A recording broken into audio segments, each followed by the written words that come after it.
Hello, beautiful people! Segue volta, segue no zóio, faca na caveira! Seja muito bem-vindo diretamente dos mega estúdios do H Plus aqui em São Paulo. Para você que está me vendo em qualquer parte desse país, do mundo e, quiçá, do universo. Agora eu mandei bem, né? Seja muito bem-vindo, é um prazer imenso estar aqui com vocês. Eu sou o Eduardo Dias, todo mundo conhece como o Edu. Sou professor de Química aqui do H Plus e quero humildemente pedir a sua permissão para eu entrar aí na sua casa, através das telas do seu tablet, do seu celular ou do seu computador, para a gente abordar alguns temas importantes, visando a prova do Enem, principalmente a prova de Química nas Ciências da Natureza, tá bem? Eu vou trabalhar com você nesse encontro, tá bem? Com a parte da eletroquímica, né? Que é um assunto absurdamente corriqueiro, né? Estatisticamente, um dos assuntos dentro da parte da química que mais caem.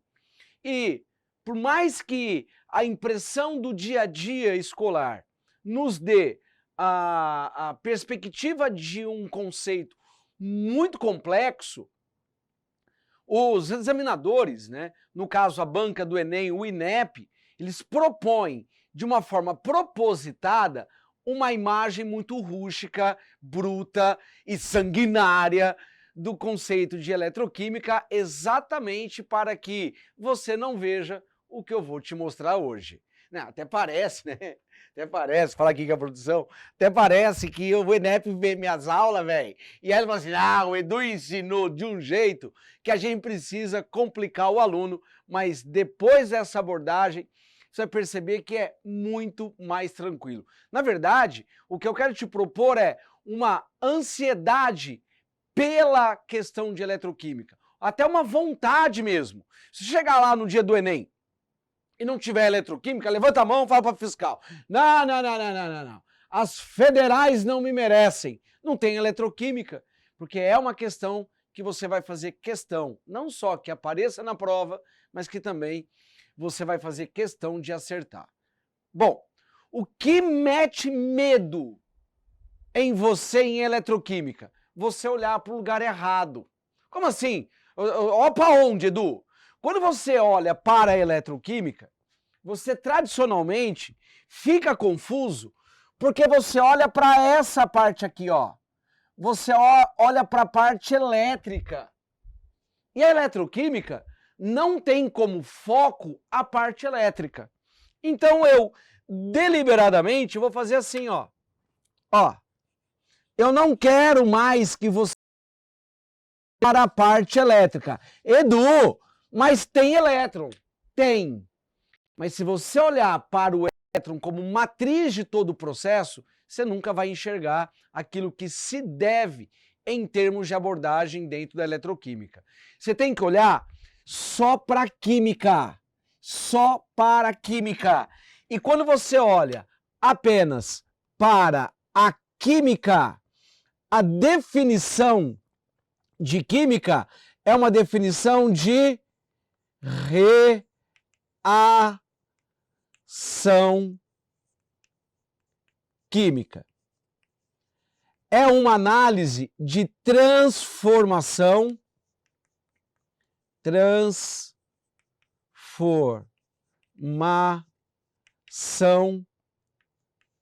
da matéria. Tá bem? É nisso que você tem que pensar. No conceito reacional, do jeitinho que se aprende em sala de aula, reagente gerando produto. Então o foco sempre dentro da eletroquímica, seja exercício de pilha, seja exercícios de oxirredução, seja exercício de eletrólise ou leis de Faraday, o foco é sempre responder primariamente a seguinte pergunta: qual é a química da reação? Qual é a reação química? Quem são os reagentes capazes de transformarem-se em outros? Esquece a parte elétrica por enquanto. A parte elétrica, ela é um adendo do nosso processo. e eu prometo, se você não desviar os seus olhos do que eu estou falando, você nunca vai ter problema com o processo eletroquímico. Tudo bem? Então, olha só, vamos combinar. Olha sempre para isso. Nunca olha para isso aqui. Olha para isso primeiro. Dentro das várias abordagens da eletroquímica, dentro da abordagem do Enem, a que mais é relevante é pilha. Pilha. Eu quero falar assim para você o seguinte, ó. Pilha não é um equipamento. Não é um equipamento.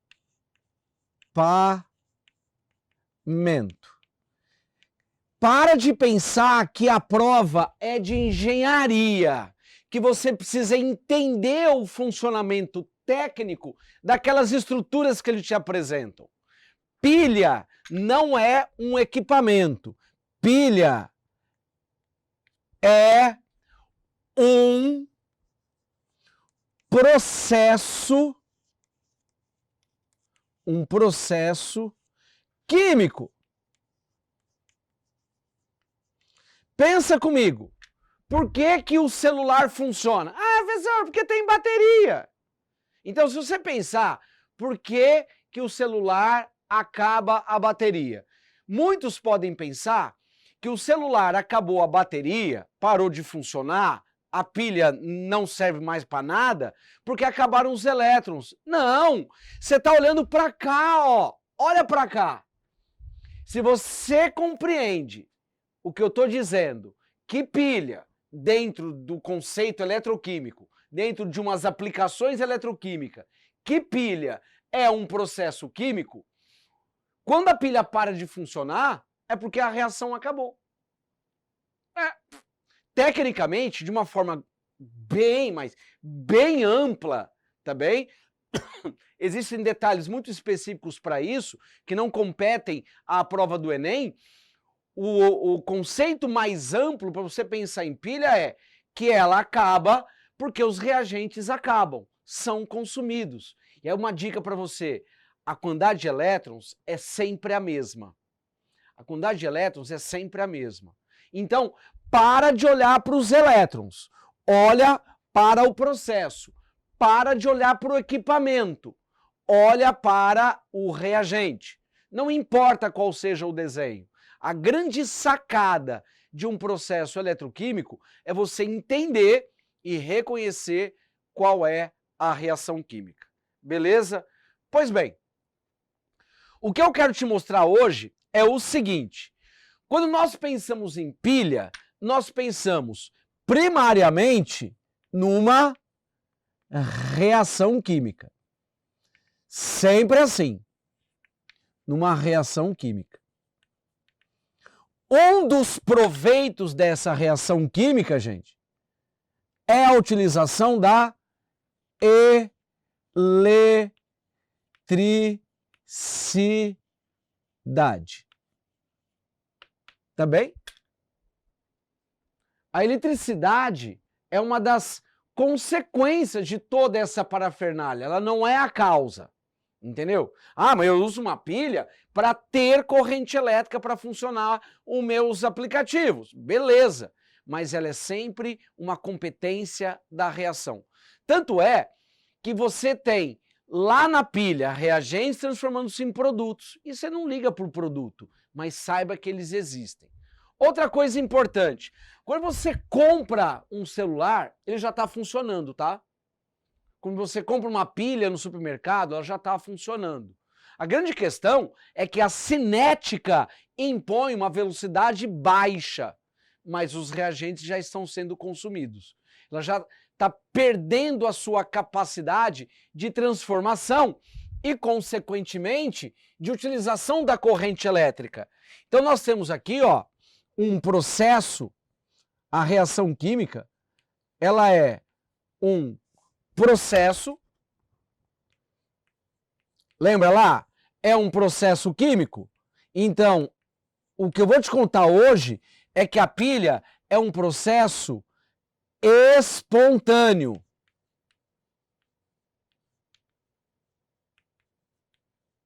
Espontâneo.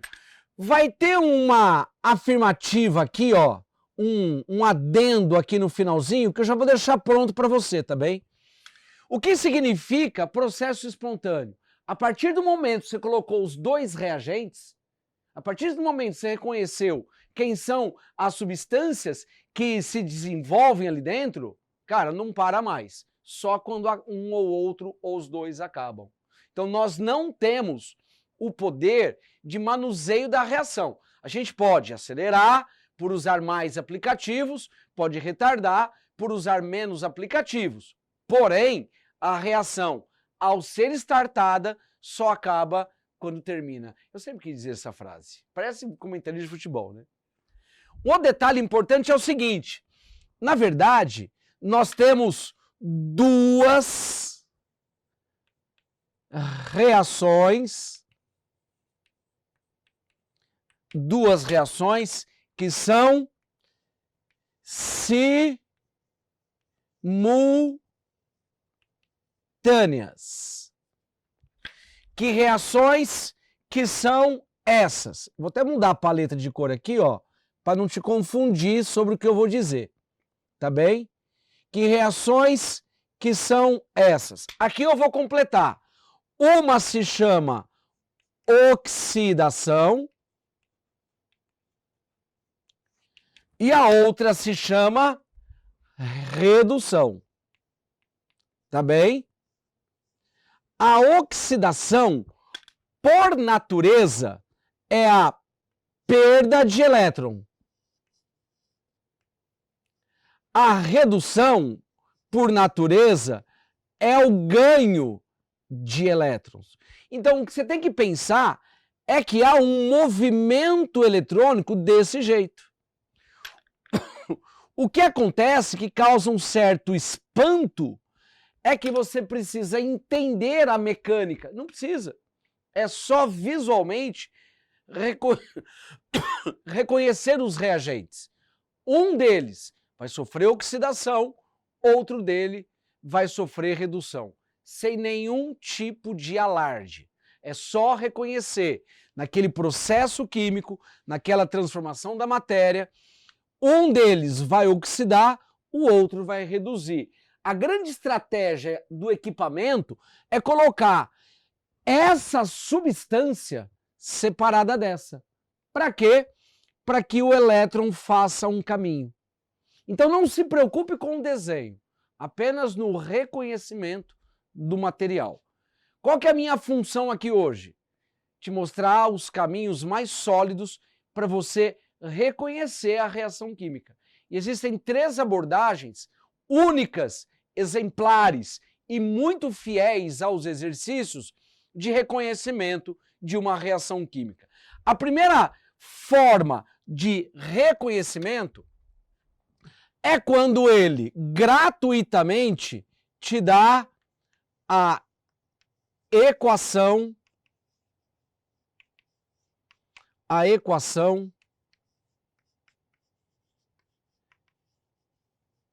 química. Aparece no exercício a equação, tipo isso aqui, ó. Vamos pegar o que é reconhecido como célula de combustível. H2 mais meio de O2 produzindo água. Por que ela é chamada de célula de combustível? Bom, célula vem de célula eletroquímica, um equipamento limitado, mas que a reação é de combustão. Então, através de uma reação de combustão, da queima do hidrogênio, eu produzo água, mas eu vejo tudo isso daqui. Como que eu faço? Véi, mete um NOx, véi. Para, ó. Não quero saber qual é o desenho. Eu sei que o hidrogênio, substância simples, tem NOx zero. Sei que o oxigênio, substância simples, também tem NOx zero. E o NOx não depende do coeficiente estequiométrico. Aqui, ó, o hidrogênio tem NOx mais 1 e o oxigênio tem NOx menos 2. Tá vendo, ó? Vamos lembrar do cálculo do NOx? 2 vezes mais 1, mais 2. Com menos 2, zerou. Então, o que você faz? Ó, você reconhece na equação que o hidrogênio, que tinha NOx 0, agora tem NOx mais 1. E aí você faz assim, ó. Você compara o hidrogênio quando ele era reagente com o hidrogênio quando ele se transforma em produto. O que aconteceu com o NOx dele? O NOx dele aumentou. Se aumentou, oxidou. Então você já reconhece a reação de oxidação. Você já sabe quem está doando o elétron. Então, dentro de um possível desenho, é só encontrar qual é o lugar onde o hidrogênio se encontra. Se o hidrogênio é o cara que você reconheceu a oxidação, o oxigênio, que era 0 como substância simples, agora ele é menos 2. Perceba que na variação numérica do seu NOx, ele saiu de 0 para menos 2. Então o seu valor diminuiu, então ele reduziu. Redução. Beleza? Só isso. Só isso. Quer outro exemplo? Bom, um outro exemplo, ó. Zinco, metal, mais CuSO4, produzindo ZnSO4 mais Cu. Véi, o jeito mais babaca, mais simplinho de apresentar uma pilha é quando a gente coloca a equação. Tá sendo claro para você olhar, você já sabe reconhecer os reagentes e os produtos, é só reconhecer quem é que perde e quem é que ganha. Cara, numa equação, olha o zinco, era 0, olha o cobre, aqui ó, o cobre mais 2, tá bem? Porque o sulfato é menos 2, olha o zinco aqui ó, é mais 2, é o metal de transição cujo NOx é sempre mais 2, e o cobre 0. O que se observa? Que o zinco no cálculo do NOx era 0, agora é mais 2, portanto o zinco, o NOx aumentou. Então tá aqui ó, a oxidação. Enquanto o cobre, que era mais 2, agora é 0. Portanto, se o NOx do cobre diminuiu, não precisa ficar negativo. Se o NOx do cobre diminuiu, significa que ele reduziu. Está aqui a sua redução. Tá vendo? Mostrou a equação, acabou o problema. Você já sabe quem oxida, já sabe quem reduz, já sabe entre os reagentes quem é o gerador do elétron e já sabe quem dos reagentes é o receptor de elétrons. Você acaba de descobrir que são reações de oxirredução, que são as reações químicas que se baseia a eletroquímica. Mas eu não estou olhando para o elétron, eu estou olhando para a transformação. Eu estou olhando para a reação química. Porém, só toma cuidado, tá? Se eu tiver uma reação como essa, ó, HCl mais NaOH produzindo NaCl mais H2O, vou colocar o NOx de todo mundo só para você perceber o que eu quero te mostrar. Hidrogênio 0, hidrogênio mais 1, cloro menos 1, sódio mais 1, oxigênio menos 2, hidrogênio mais 1, sódio mais 1, cloro menos 1, hidrogênio mais 1, oxigênio menos 2. Quando você olha esses NOx, você não percebe nenhuma variação. Nenhuma variação. O que significa que nem toda reação é de oxirredução. Nem toda reação química pode ser usada como fomento de corrente elétrica. Nem todas as transformações servem para serem utilizadas dentro de uma pilha. Então, essa é a maneira mais simples e a que menos cai, né? Você viu? Simplicidade do processo. A segunda maneira é a seguinte. A segunda maneira é pelos potenciais.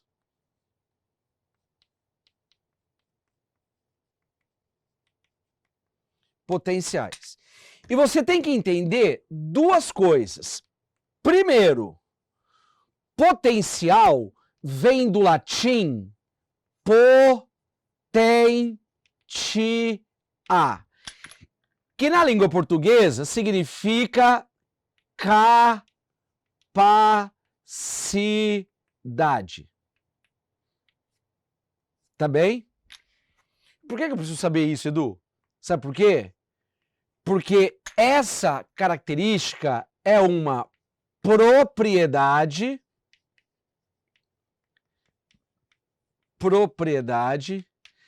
específica.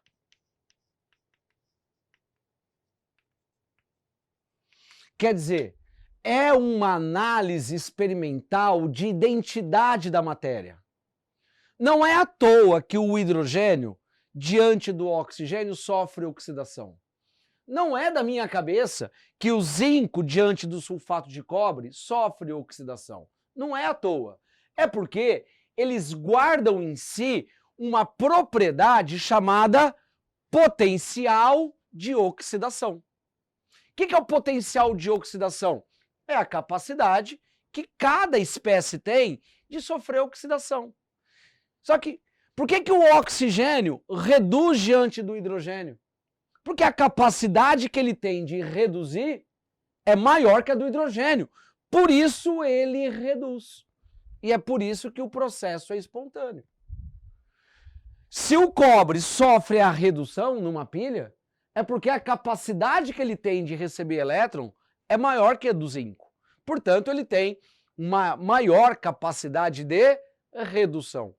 Tradicionalmente, o que o INEP propõe é o oferecimento, muitas vezes ele te dá essa propriedade específica, você não precisa decorar. Então vai aparecer assim, ó, zinco, vai aparecer assim, ó, zinco, 2 mais 2 elétrons, numa equação reversível, zinco. E vai aparecer logo embaixo, cobre 2 mais 2 elétrons, cobre.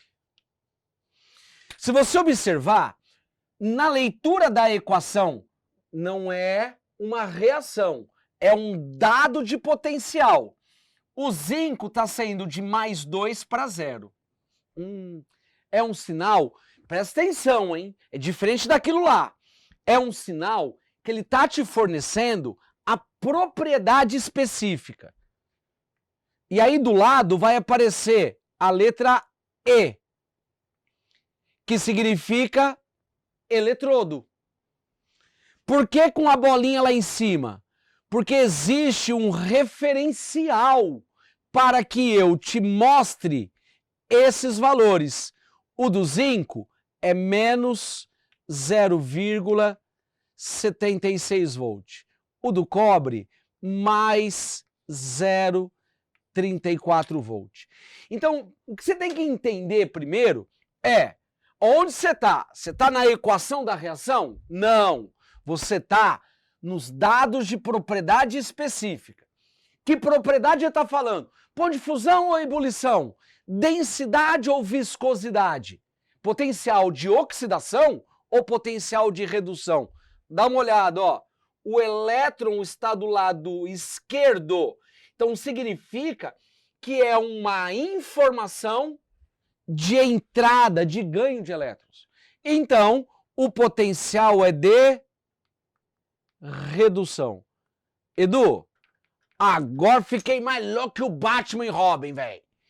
Os dois reduzem? Não. Aqui, ele te dá um presente, porque ele te dá as propriedades específicas que foram determinadas previamente para você olhar o número e, através das capacidades previamente dimensionadas, você avalia qual número é maior, o de baixo. Se o número de baixo é maior, significa que a espécie de baixo tem um potencial de redução maior que a de cima. Traduzindo, que o cobre tem uma capacidade de redução maior que o do zinco. E como o processo é espontâneo, o cobre vai reduzir. Sobra o que para o zinco? Oxidar. Então, quando você coloca o cobre e o zinco para reagir, isso vai ser espontâneo. Com esses dados, você consegue decidir quem oxida e quem reduz sem precisar olhar para a reação. Você consegue definir a reação sem olhar para a equação. E você ganha mais que isso. Você ganha o conceito da DDP, que é o delta E0. O delta E0 vai ser o delta E0 maior menos o E0 menor. Mas pelo amor de Deus, eu sei que o zinco vai oxidar e que na prática a equação dele é ao contrário. E quando eu inverto a equação do zinco para demonstrar a sua oxidação, inverto o sinal. Tá ok, velho. Mas quando você vai calcular a DDP, para fazer a subtração, você tem que usar o mesmo parâmetro. Então não mexa no potencial. Deixa do jeito que tá. E aí você vai ter o seguinte, ó. Delta E0, qual dos dois tem o maior potencial de redução e, consequentemente, vai reduzir? É o cobre. Mais 0,34. Menos quem tem um menor potencial de redução, que não vai reduzir e, consequentemente, vai oxidar. É o zinco. Mantenha o seu valor. A equação vai fazer o trabalho de inverter o sinal. Então, delta E0 é igual a mais 0,34 mais 0,76. O delta E0, a DDP, a força eletromotriz, vai dar mais 1,10 volt. Por quê? Porque esse valor é menos importante do que esse sinal.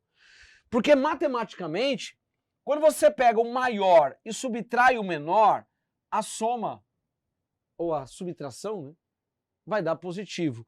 E é isso que eu quero que você veja aqui, ó. Quando ele perguntar quando o processo é espontâneo, o delta E0 tem que ser maior que zero. Ou seja, para garantir a espontaneidade da reação, a DDP, o delta E, tem que ser positivo. Beleza? Uma abordagem de equação, uma abordagem de potencial, mas o que mais, né, dá calafrio é quando ele apresenta um desenho.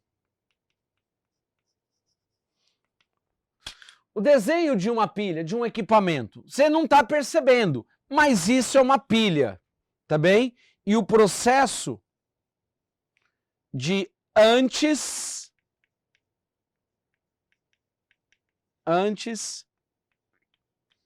e depois. Quando ele te der o desenho, não se assuste, você tem que buscar a química, a reação. Você tem essa possibilidade, você tem essa. Mas quando ele te der o desenho, vou te dar a seguinte dica, hein? Procure os principais candidatos à oxidação. E quem são os principais candidatos à oxidação? Metais, estruturas sólidas. Quando ele falar zinco metálico, cobre metálico, alumínio metálico, quando ele falar o nome do elemento associado à palavra metálica, ele está dizendo para você fase sólida. Entendeu? Chumbo metálico, níquel metálico, está falando do sólido. Esses caras são os principais candidatos à oxidação. Nesse caso, eu tenho no meu desenho o zinco metálico e o cobre na solução. Então, dentre os dois, o principal candidato à oxidação é o zinco. Mas, Edu, o cobre também é metal. Também é metal, mas ele está na forma iônica. E na forma iônica, se você lembrar das ligações metálicas, o cobre não tem mais os elétrons para ser doado. Ele perdeu a estrutura elementar de doar elétron, que é o seu próprio elétron. Então ele não tem essa capacidade. Mas será que o zinco vai exercer o seu papel de favorito? Quando você focar na estrutura sólida de um metal, veja se mantém a integridade da fase sólida. Está percebendo que há uma mudança estrutural no desenho? E por que é uma mudança estrutural no desenho? Porque o zinco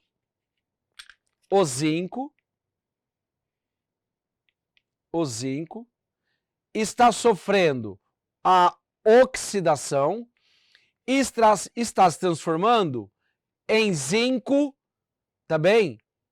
2+. O que acontece é que na forma de metal, quando ele resolve doar o elétron, Edu, por que permanece o símbolo? Protons never change.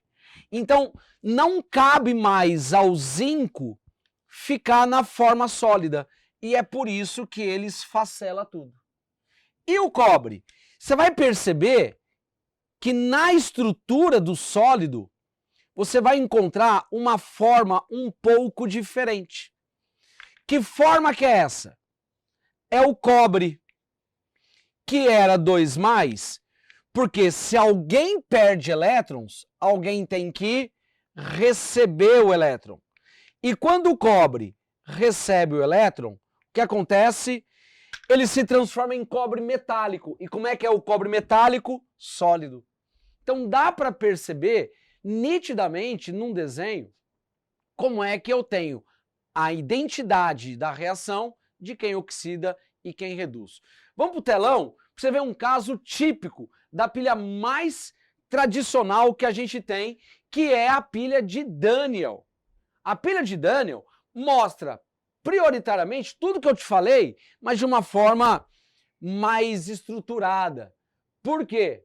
Porque se eu quero fazer a oxidação e quero fazer a redução, na intenção de utilizar a pilha, por isso que você tem muito problema em observar um desenho. Porque você tem que entender que a estrutura é para eu acender a lâmpada.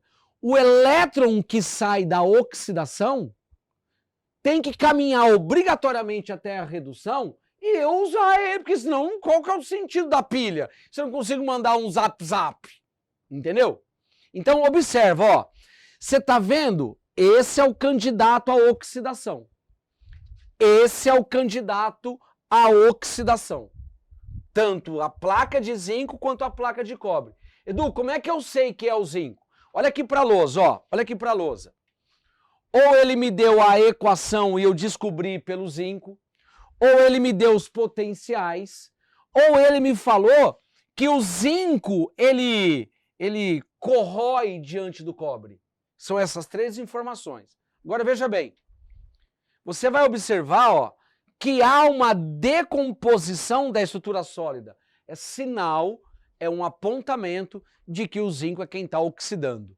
E se você descobrir dentro da estrutura Entendeu? Não é para entender o funcionamento, mas você descobrir dentro da estrutura geográfica da pilha aonde é a oxidação, é o polo produtor de elétrons. Nós chamamos de polo negativo, polo produtor de elétrons. Consequentemente, o lado diametralmente oposto é o polo positivo. Beleza? No polo negativo, produtor de elétrons, gerador de eletricidade, oxidação. Polo positivo, recebe elétrons, redução. Beleza ou não? Aí o elétron vem, cai para cá. Você concorda que uma das consequências da perda do elétron é geração de muito cátion aqui? Você concorda que uma das consequências do recebimento do elétron é a diminuição de cátions? Agora, olha que louco. Eu tenho muito cátion aqui, tenho muito ânion sobrando aqui. É por isso que a gente tem esse regulador analítico de carga eletrolítica, chamada de ponte salina. O que a ponte salina faz? Por difusão, não tem excesso de cátions por causa da oxidação do zinco, manda ânion para cá. Por isso é chamado de ânodo. Aqui eu não tenho escassez de cátion, excesso de ânion, manda cátion para cá. Por isso que é chamado de cátodo. Então, ó, oxida, reduz, polo negativo, polo positivo, isso é oxidação, isso é redução, manda ânion para lá é o ânodo, manda cátion para cá é o cátodo. Para encerrar essa abordagem, eu quero só te dar uma última dica, de você sempre pensar no CRAL. Fazer aqui, ó.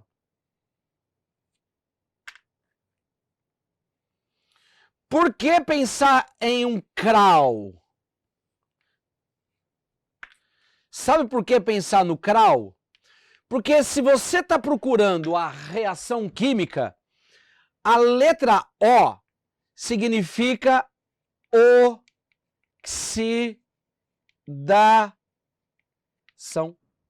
Descobriu quem oxida, você já sabe que ele é o ânodo.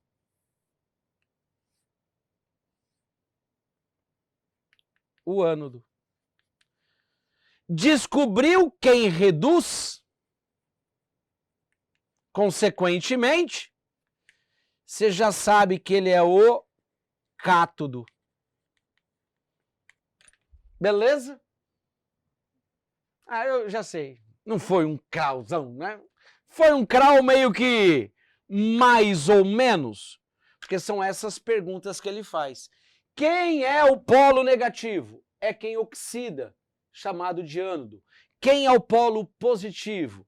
É quem reduz, faz papel de cátodo. A grande questão é ter a tranquilidade para saber, através da equação, dos potenciais, ou mesmo de um desenho, qual é a identidade de quem oxida e também de quem reduz.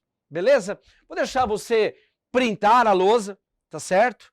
Para você guardar aí no fundo do seu coração. Aproveite ao máximo esse encontro, da mesma forma que eu aproveitei, que eu me diverti, tive muito prazer em compartilhar com vocês, tá bem? Quiser me seguir nas redes sociais, Mentoria Eduardo Dias, siga também as redes sociais do H+, nós teremos muito, mas muito prazer em recebê-lo no nosso meio, para a gente compartilhar muito mais conhecimento. Um beijo grande, é sangue no zóio, é faca na caveira, somos nós nas universidades ano que vem. Tchau, gente, valeu!